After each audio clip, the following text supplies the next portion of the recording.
नमस्कार दोस्तों, मैं मनीष पाठक आपका हार्दिक स्वागत करता हूं। जैसा कि पिछली क्लास में हमने कमीशंस के क्वेश्चंस पढ़े थे, ठीक है। और आज जो हम पढ़ने वाले हैं वो टाइप है हमारी, जिसका नाम है फेल और पास, ठीक है। इस टाइप का नाम क्या रखा है? फेल और पास। देखो, इसकी जो टोटल क्लासेस हैं वो आपकी 4 क्लासेस होंगी यार, ठीक है। इसमें फेल और पास में पेपर में 2 तरीके के क्वेश्चन पूछे जाते हैं। एक तो होते हैं आपके मतलब पूर्णांक और उत्तीर्णांक, ठीक है, मैक्सिमम मार्क्स और मिनिमम मार्क्स वाले या पासिंग मार्क्स वाले। और दूसरे होते हैं यार आपके वेन डायग्राम, वेन आरेख वाले, ठीक है। तो हम 2 क्लास इस पर और 2 क्लास इस पर करेंगे। टोटल 4 क्लास फेल और पास की करनी है हमें, ठीक है, जिससे हमें ये टॉपिक बिल्कुल कंप्लीटली कवर हो जाए। इससे भी पेपर में बहुत अच्छे अच्छे क्वेश्चंस बनते हैं यार, ठीक है। तो चलिए हम शुरू करते हैं। अच्छा, जो बच्चे मुझे मैसेज कर रहे थे डाउट्स के लिए व्हाट्सएप पे, ठीक है, आज मैं उनके लिए बता दूं यार, थोड़ी सी इंफॉर्मेशन मैं उनको दे देता हूँ।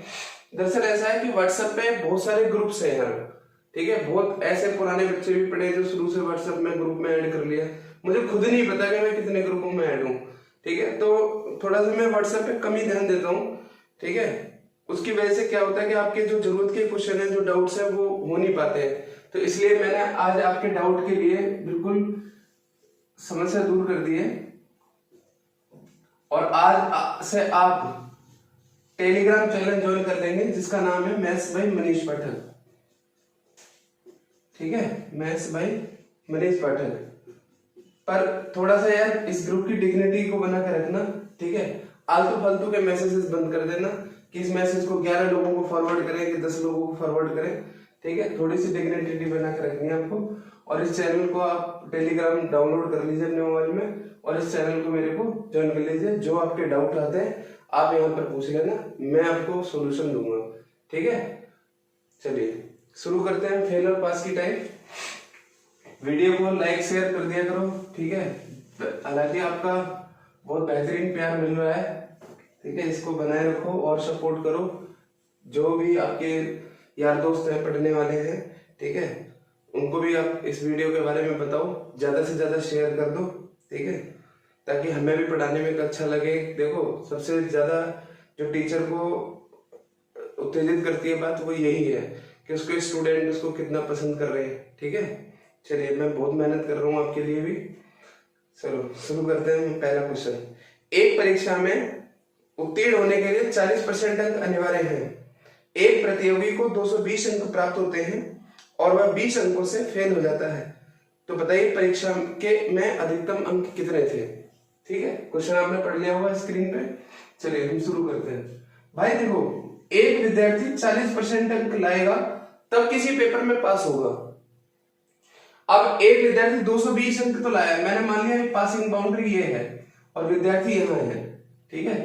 तो इस विद्यार्थी ने क्या किया, 220 अंक तो ये लेके आया, लेकिन अभी पासिंग जहां पे पास होता उस बाउंड्री से थोड़ा सा दूर रह गया। कितना दूर?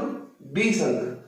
अगर इसके 20 नंबर और आ जाते तो ये पास हो जाता, सही है। तो इसका मतलब आप ये तो मानते हो कि 240 नंबर चाहिए पास होने के लिए, ठीक है। पास होने के लिए नंबर कितने चाहिए यार? 240। और परसेंटेज में कितने चाहिए? 40%। तो इसका मतलब ये एक ही बात है, 40% को ही आप 240 लिख सकते हो। 1% क्या होगा? 1% होगा 6। अच्छा, इसने पूछा परीक्षा के अधिकतम अंक, और किसी भी परीक्षा के जो अधिकतम अंक होते हैं यार वो होते हैं आपके 100%। तो 2 जीरो इधर बढ़ा दो और 2 जीरो इधर बढ़ा दो, यही सवाल का आंसर है। बात हो गई खत्म।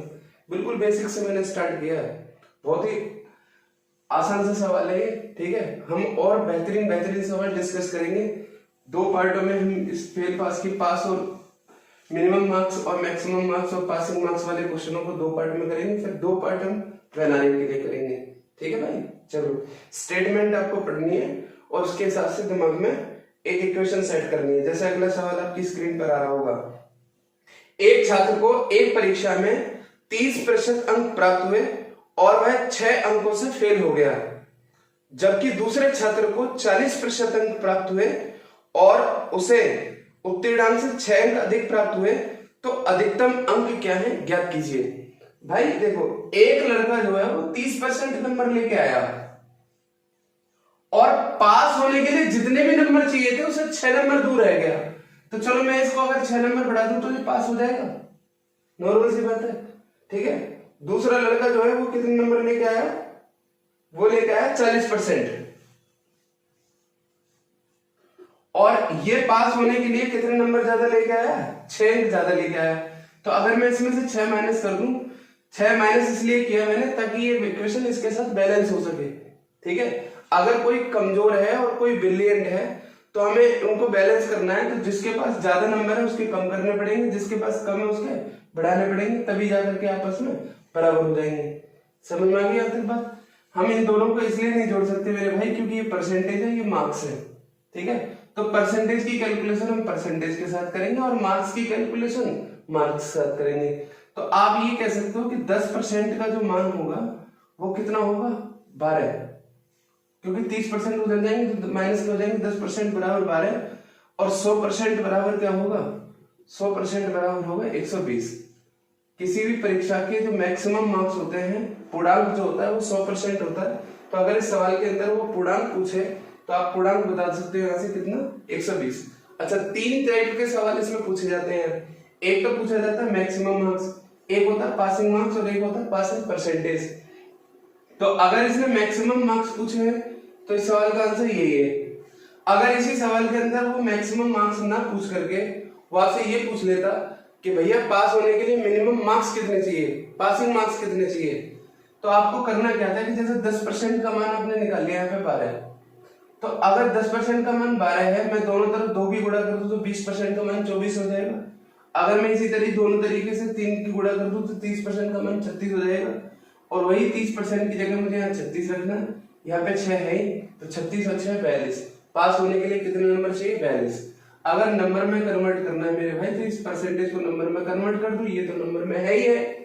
अगर हमें परसेंटेज में कन्वर्ट करना हो, जैसे कुछ सवाल ऐसे भी आएंगे जो पूछेगा कि पास होने के लिए मिनिमम कितने परसेंटेज चाहिए, तो ये तो परसेंटेज है ही। अब मुझे क्या करना होगा उस केस में, इसको परसेंटेज में बदलना होगा। तो जब आपको पता है कि 12 का मान 10% है, तो अगर मैं इसका हाफ कर दूं तो 6 नंबर का मान 5% होगा, तो यहाँ 6 की जगह 5 रख के 35% परसेंटेज भी निकाल सकते हो। ठीक है, जैसा पूछा जाता है सवाल पेपर में। अगला सवाल आपकी स्क्रीन पर आ रहा है। ठीक है, जरा पढ़िए।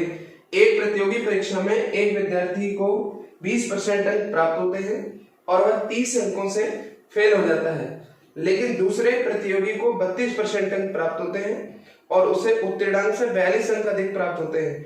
तो उत्तीर्ण अंक का प्रतिशत क्या है, ज्ञात करें। मेरे भाई एक बार समझना, एक बार इस वीडियो को पॉज कर करके आप इसे अपने तरफ से सॉल्व करने की कोशिश करो। ठीक है, रफ पेन लेकर के बैठा करो जब भी क्लास चला करे, और अगर हो सके तो मौखिक रूप से भी करने की कोशिश करो, जरा मेरी तरफ देख करके। एक को मिले 20%, एक को मिले 32%, तो दोनों के परसेंटेज में कितना डिफरेंस है, 12। एक फेल हुआ है 30 अंक से, एक को मिले 42 अंक ज्यादा, तो माइनस के 30 और प्लस के 42 का जो डिफरेंस होगा वो 72 होगा।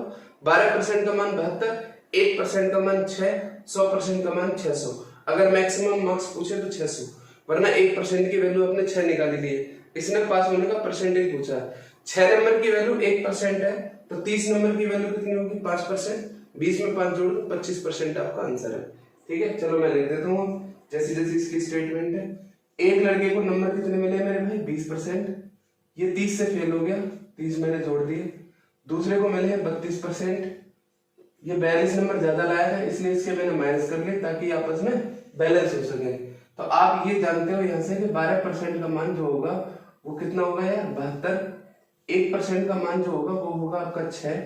ठीक है, अब अगर देखो यहाँ से फिर मैंने आपको बताया 3 टाइप के सवाल पूछे जाते हैं, मैक्सिमम मार्क्स, पासिंग मार्क्स और पासिंग परसेंटेज। मैक्सिमम मार्क्स पूछे तो आप बताइए दोगे 600। अगर वो पूछे कि पास होने के लिए कितने नंबर चाहिए, तो इस परसेंटेज को नंबर में कन्वर्ट करना होगा हमें, ये तो नंबर है ही। अगर वो पास होने का परसेंटेज पूछता है तो इस नंबर को हमें परसेंटेज में कन्वर्ट करना होगा। ठीक है, शायद परसेंटेज ही पूछा है। तो 6 नंबर की वैल्यू अगर 1% है तो आप मुझे बताओ 30 की वैल्यू कितनी होगी, 5%। सही, तो यहाँ 30 की जगह मुझे क्या रख देना है, सिर्फ 5% रख देना है।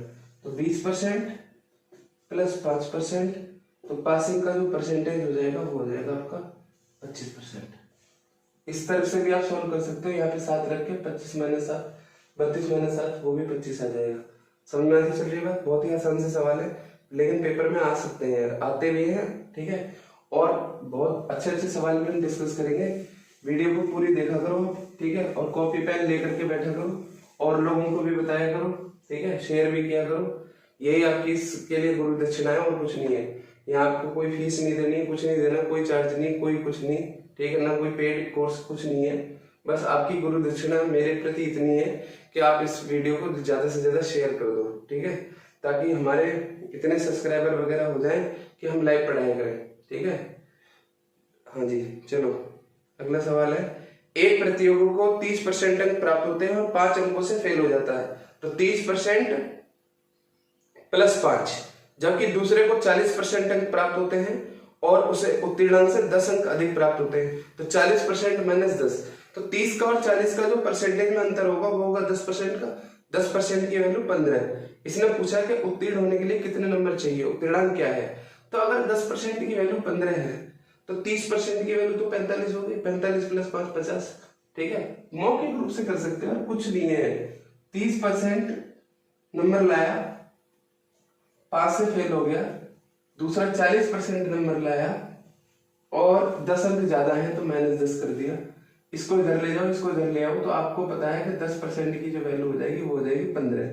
अब देखो, मैंने फिर आपको बताऊं कि यहाँ से 3 टाइप के सवाल पूछे जाते हैं। मैक्सिमम मार्क्स पूछे तो 150, परसेंटेज पूछे तो आपको ये करना है कि 5 को भी परसेंटेज में बदलना होगा, ठीक है। अगर उसने पास होने के लिए मिनिमम अंक पूछे हैं तो अंक के लिए आपको करना क्या है भाई, अंक के लिए आप एक काम करो, इस 30% की जगह अंक लिख दो। तो आपको पता है कि जब 10% की वैल्यू ये है तो 30% की वैल्यू क्या होगी 45, तो पासिंग जो मार्क्स हो जाएंगे,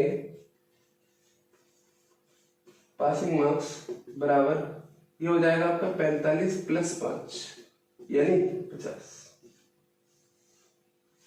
सही, A option is the correct answer. चलिए अगला, ये बड़ा बेहतरीन सवाल है, थोड़ा सा सोचने के लिए मजबूर करेगा आपको, ठीक है। हो सकता है बहुत सारे बच्चे ऐसे हैं कि इसकी स्टेटमेंट को गलत मान लेते हैं, लेकिन गलत स्टेटमेंट नहीं है। एक परीक्षा में एक विद्यार्थी को 30% अंक प्राप्त होते हैं और वह 25 अंकों से फेल हो जाता है। तो मैंने यहाँ लिख दिया कि 30% नंबर है और 25 अंकों से फेल हो रहा है, तो मैंने इसके 25 रख दिया। यहाँ तक तो कोई प्रॉब्लम नहीं है, ठीक है। जबकि दूसरे विद्यार्थी को 40% अंक प्राप्त होते हैं जो कि पास होने के लिए अनिवार्य अंकों से 25% अधिक है। भाई एक बात बताओ यार, 25% की वैल्यू क्या होती है 1/4? सही। तो अगर मैं ये मान लूं कि पासिंग मार्क्स 4 है तो उसने ऑब्टेन कितने किए हैं, उसने ऑब्टेन किए 5। मतलब अगर 4 नंबर पे पास हो सकता था तो वो लड़का 5 नंबर लेके आया। तो जितने नंबर पे पास होते हैं उससे ज्यादा नंबर लाने में क्या हो रहा है भाई। जैसे 100 नंबर का पेपर है, आपको किसी ने बताया कि जी आपके 33 मार्क्स आएंगे तो आप पास हो जाओगे, तो 33 को पूछ कौन रहा है, कोई नहीं, सब 33 से ज्यादा नंबर लेके आते हैं। तो वही तो बात है कि पास होने के लिए 4 नंबर चाहिए, वो लड़का 5 नंबर ले आया। तो पूर्णांक से ऊपर थोड़ी लाया, पासिंग परसेंटेज जितने थे उससे ज्यादा लाया, लेकिन उसके जो परसेंटेज बैठ रहे हैं वो 40% है, इसका 8% गुना। तो आप ये तो मानते हो कि पास होने के लिए कितने नंबर चाहिए, 32%। सही है। तो ये वैल्यू जो हो जाएगी वो किसके बराबर हो जाएगी मेरे भाई, 32% के। तो आप ये कह सकते हो कि 2% का मान 25 है। पूछा गया सवाल में, पूछा परीक्षा को पूर्णांक, तो 100% की वैल्यू क्या होगी, 100% की वैल्यू हो जाएगी 1250, क्योंकि 2% का मान 25 है तो 1% का मान 12.5, 100% हो जाएगा आपका 1250। बढ़िया सवाल है, नहीं है? इस लाइन को समझ लेना। बच्चे क्या समझते हैं कि 40% नंबर लाया, 25 ज्यादा है तो 25 माइनस करें, लेकिन वो 25 नहीं, वो 25% नंबर ज्यादा है। पास होने के लिए जितने भी नंबर चाहिए तो उससे 25% फालतू है। सही है। चलिए अब ये जो सवाल है आगे चैनल वाले, ठीक है, इनकी स्टेटमेंट को ध्यान से पढ़ना है। और जैसे जैसे ये कहें, मैं आपको एक चीज बता देता हूँ पहले कि जैसे यार यहाँ पे लिखा हुआ है मान लो A/B और B/C और C/D, मतलब ये चेन बन जाएगा हमारी। ये परसेंटेज में बहुत जगह काम आती है यार, शेष वेतन वाले, ठीक है, बहुत सारे सवाल इस पर बनते हैं, चक्रवृद्धि ब्याज में भी ये लगते हैं। तो A/B मान लो मैंने दे दिया यहाँ पे 3:4, B/D है 5:3, और सी रेशियो डी मैंने मान लिया 6:5। अब अगर मुझे यहाँ से ए और डी में रेशियो निकालना हो, ए और डी में इसलिए आएगा क्योंकि बी से बी कैंसिल हो जाएंगे, सी से सी कैंसिल हो जाएगा, तो बचेगा क्या यहाँ पे ए रेशियो डी। अब अगर इस तरफ कोई वैल्यू कैंसिल हो सकती है तो वो भी कैंसिल कर दो, जैसे 5 से 5 कैंसिल हो रहा है, 3 से 3 कैंसिल हो रहा है, और 6 और 4 का अनुपात क्या बनेगा 3:2। ठीक है, तो पहले वाले में और आखिरी वाले में रेशियो जो बनेगा वो इस तरीके से बनेगा। ठीक है, यही काम आपको बस समझना है और इस पर सवाल करने हैं। ठीक है भाई, चलिए जैसे सवाल पढ़ना है। एक परीक्षा में ए को बी से 25% ज्यादा अंक प्राप्त हुए, बी को सी से 10% कम अंक प्राप्त हुए, सी को डी से 25% अधिक अंक प्राप्त हुए। यदि डी को 500 में से 320 अंक मिले हों तो ए को कितने अंक प्राप्त हुए ज्ञात करें। चलिए भाई, एक परीक्षा में ए को बी से, तो यहाँ पे ए और बी का रिलेशन लिख देता हूं मैं, ए को बी से 25% ज्यादा अंक प्राप्त हुए, तो यार अगर इसके अंक 4 है तो इसके अंक कितने होंगे 5। अगर बी को 100 नंबर मिलते तो एक 125 होते हैं, तो 100 का और 125 का जो रिलेशन है वो क्या है 5 और 4 का है। ठीक है भाई, चलो बी और सी, बी को सी से 10% कम अंक मिले हैं, तो अगर बी को सी से 10% कम अंक मिले, अगर सी को 10 अंक मिले हैं तो बी को कितने मिले होंगे 9। ऐसे ही सी और डी लिख दो यहाँ पे। आगे इसने कहा सी को डी से 25% ज्यादा अंक, अगर इसके 4 है तो इसके 5, वही स्टेटमेंट ऊपर वाली। अब मैं एक काम करता हूँ, यहाँ से सी से सी कैंसिल, बी से बी कैंसिल, बचा क्या क्या मेरे पास ए और डी। ठीक है, अगर इस तरफ और उस तरफ कुछ कैंसिल है तो कर सकते हो आप, जैसे 5 से एक संख्या कैंसिल हो रही है 2 बार, और तो कुछ है नहीं। चलो 5 में 45 रेशियो 4 दूनी 8 चौक 32, 45 रेशियो 32। अगर ए के अंक 45 है तो डी के अंक बैठेंगे 32, लेकिन सवाल में क्या दिया हुआ है, सवाल में दिया हुआ है कि डी को 320 अंक मिले हैं, इसके जो अंक हैं वो 320 दिए हुए हैं सवाल में, यानी जस्ट इसका 10 गुना। तो भाई इसको भी मुझे 10 गुना करना पड़ेगा, क्योंकि रेशियो में हम जो भी बढ़ाते हैं बराबर बढ़ाते हैं। तो इसने पूछा हुआ है कि ए को कितने अंक मिलेंगे, तो आंसर आ जाएगा आपका 450। समझ आ रही है बात यहाँ तक। ठीक है, अगर वो परसेंटेज भी पूछता तो परसेंटेज भी निकाल लेते। जैसा अगला सवाल है, इसमें क्या पूछा हुआ है, उन्होंने परसेंटेज पूछा हुआ है। देखने जरा, एक परीक्षा में जिसमें पूर्णांक 500 थे, ए को बी की अपेक्षा 10% कम अंक मिले, उसी में बी को सी की अपेक्षा 25% अधिक अंक मिले, और सी को डी की अपेक्षा 20% कम अंक मिले। यदि ए को 360 अंक मिले हों तो डी को पूर्णांक के कितने प्रतिशत अंक प्राप्त हुए। ठीक है, तो वही चैन रूल आपको यहाँ पे भी बनाना है, A ratio B, B ratio C और सी रेशियो डी। ए को बी की अपेक्षा 10% कम अंक मिले, तो बी के अगर 10 है तो ए के हो गए 9। ये एक स्टेटमेंट होगी। दूसरी स्टेटमेंट में उसी में बी को सी की अपेक्षा 25% ज्यादा अंक मिले, अगर यहाँ 4 मिले हैं तो यहाँ हो गए 5, और सी को डी की अपेक्षा 20% कम अंक मिले, तो अगर इसे 5 मिले हैं तो यहाँ मिले होंगे 4। ठीक है, तो सी से सी कैंसिल और बी से बी कैंसिल, बचा क्या क्या ए और डी।